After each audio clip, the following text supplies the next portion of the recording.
ko Ibrahima Diallo, responsable communication et information adjoint ko parti modèle. Ok, hare men humpitike ka réseaux sociaux are monsieur Aliou Ba woni ko nanga maɗum haɗa yaltugol leydi ndi haade ɓe yarde hella Sierra Leone mi annda tawi kono woniri siko noon ko honɗum marɗon ko sendo don yamen information jiɗi men jogii ɗum dimbi président o hollutuno men kanko e chef protocole makko e membre de goto ɓe duwano yawgol Sierra Leone o wowi noon yawgol Sierra Leone chaque fois par ce que ɓe mari toon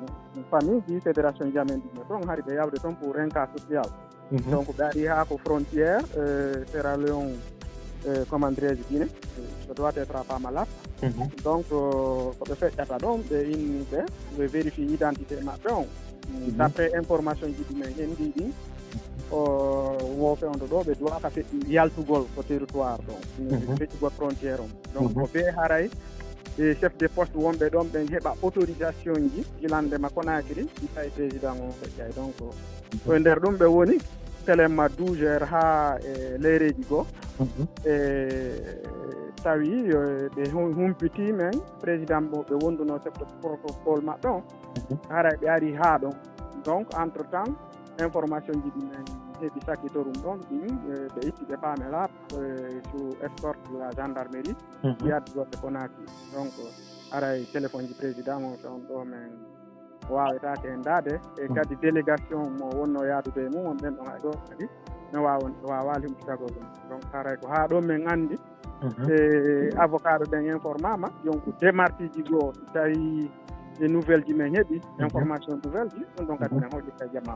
o ok onon ko honno humpitorɗon ɓe haɗama yaltugol leydi ndi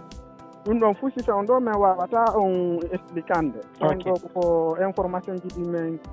faami si mum ɗin ko ɗin ɗon min wawata humpitugol jama o est ce qu'on faami kono noon haray fof no anndiri noon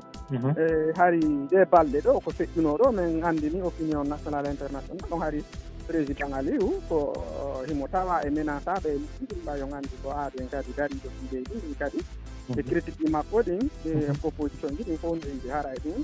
wawata welali ma welata gouvernement ɓen donc haray ko heɓimo ɗo wo fewn ɗo juwamen ko woni noon so heɓi goɗɗum e mum haray e responsabilité on haray ko autorité laamiɓe fewn ɗo ɓen par ce que menace ji ɗin déjà min portuno ɓuri donc woni o avocat ɓe ɓen ɓe informoya en ko étape on fewndiri ok nini ko ɗum gasete manditede koɓe haɗama yaltugol kaɓe heññama e jogue ɗum ɗon fof si min wawata on ɗumannade ko woni fewn ɗo programme oɓe jokkuno fiyawgo Sierra Leone on ɗon laataki donc ɓay on ɗon laataki e hiɓe escorte militaire ɓe yiltade e koɓe yawno toon ɓe arde Conakry ko haut commandement tayte ko gendarmerie min anda lieu précision ko noon programme maɓɓe on laataki hiɓe e junngo ɗaɗitiɗari hen donc si tawno laataki ɓe accituno ɓe yiltani hoore maɓɓe en innay no laataki ɓe yiltanike hoore maɓɓe kono ɗo joni ɓe programme maɓɓe on laataki ɓe yiltanaki hoore maɓɓe tawi kadi ko gendarmerie on wawata ɓe jogitagol donc si information bo yaltuɗo awa monsieur Ibrahima Sinara no woodi ko falete ɗon ɓeydutude ko min landaki on sina ɗum haray mi weltaniki on jarama albarka Allah wonan en ballo allahumma amin assalamu aleykum wa rahmatullah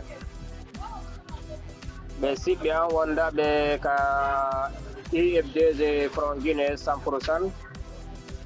komi Ba Dawda Mamoun Bolliwel secrétaire général ka groupe men ɗo en même temps alfinaɗon ka wongol adjoint ka cellule de communication haray on fof on salminama ɗo on jarnama en yii o écriture mo ɓe mawɓe men maketeɓe ɗo Eladji Biro tippinani en ɗo ko yowitori fi kanko Mamadou Aliou Ba président du parti modèle haray no ɓata ko ɗum holliri ɗo ni o ampesama yaltugal ka nder leydi ga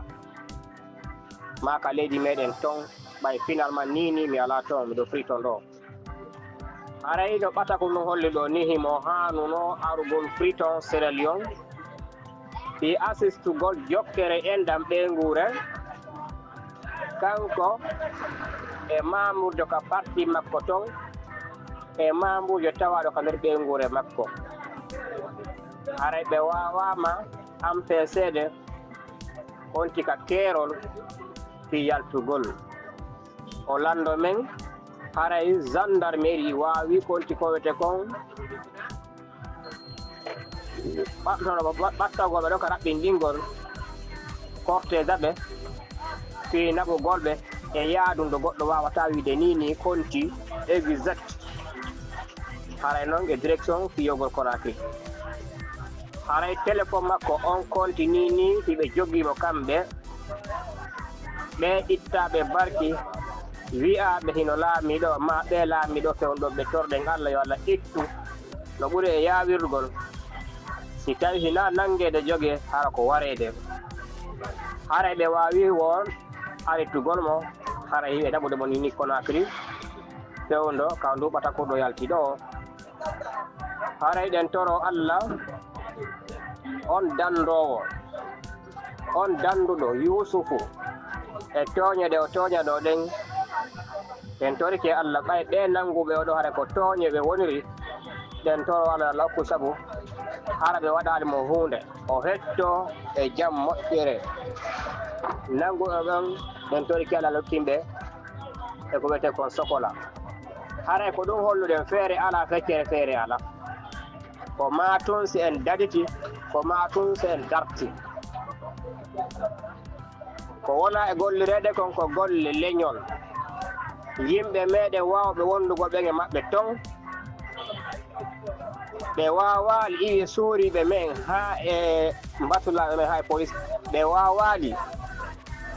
darugol dartindo ko honno ɓe wata moƴƴata ko plan stratégie darton piiji go'o ko yohugol ɓisa en darda ɓen fiyoɓe nango en ɓe lorra en min toriki Allah yo ñaaw hakkunde meɗen haɗa kanko suka ɗo ɗen andi ko dari hiɗo dari haɗa ɗe reeyi ko ɓe faala wadde ɗo ko min toriki Allahum pallal haɗa ɗum ɗo yo jama o andine haɗa ɓe wawa feƴƴingol o programme ɗo haɗa koyen goto on jarama kala kadi tawɗo nini ɓe wi ko humpiti ɗum nde hunde ɗo ko hombo humpiti ɗum ɗo ko halfina ɓen ka rewroji maɓɓe ka wiyete ko cellule de communication kamɓe parti modèle ko kamɓe woni ko humpiti e jama on e feendu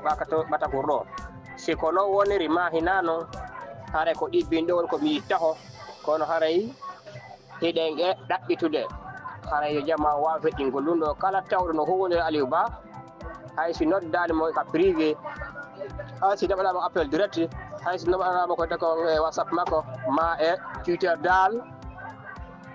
yo acce ɗon taho ka raɓɓindigol haray koyen goto jarama